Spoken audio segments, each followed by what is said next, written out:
Well, good morning, everyone. Here we are again. Delphi in the background.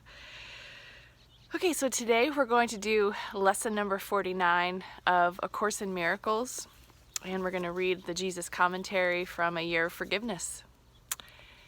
And here we go. This is a nice one. God's voice speaks to me all through the day. So now, on top of everything else, you have voices in your head. But they're the best ones to have. It is quite possible to listen to God's voice all through the day without interrupting your regular activities in any way.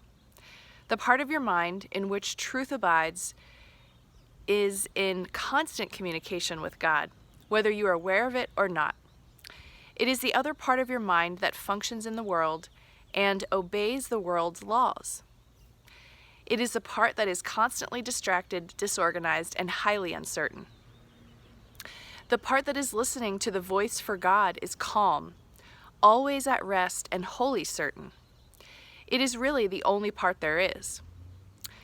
The other part is a wild illusion, frantic and distraught, but without reality of any kind. Try today not to listen to it. Try to identify with the part of your mind where stillness and peace reign forever. Try to hear God's voice call to you lovingly, reminding you that your Creator has not forgotten His Son. We will need at least 4 5-minute practice periods today, and more if possible. 4 5-minute practice periods. We will try actually to hear God's voice, reminding you of Him and of yourself. We will approach this happiest and holiest of thoughts with confidence, knowing that in doing so, we are joining our will with the will of God. He wants you to hear His voice. He gave it to you to be heard. Listen in deep silence. Be very still and open your mind. Go past all the ruckus shrieks and sick imaginings that cover your real thoughts and obscure your eternal length with God.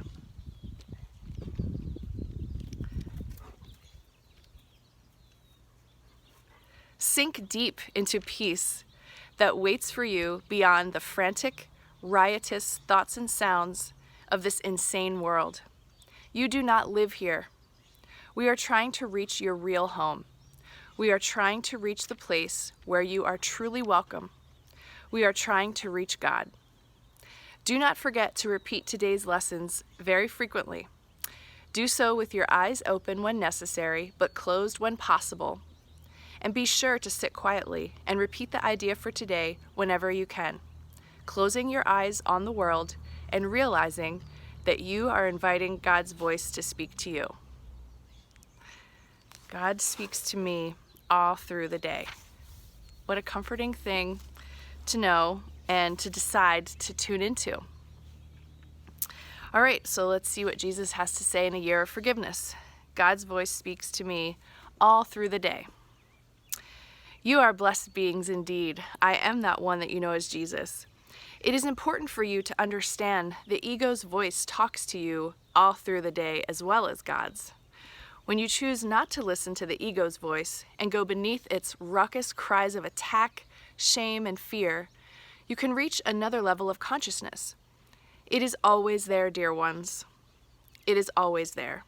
You are so busy reacting to the voice in your head that says, buy this, eat that, drink that, she's bad, he's bad, you're bad, that you never get to hear the guidance we often speak about when we channel through this being.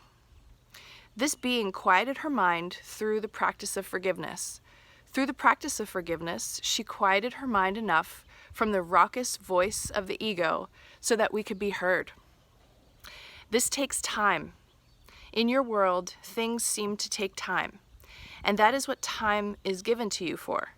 Time is not given to you to become wealthy, nor is time given to you to become old or sick.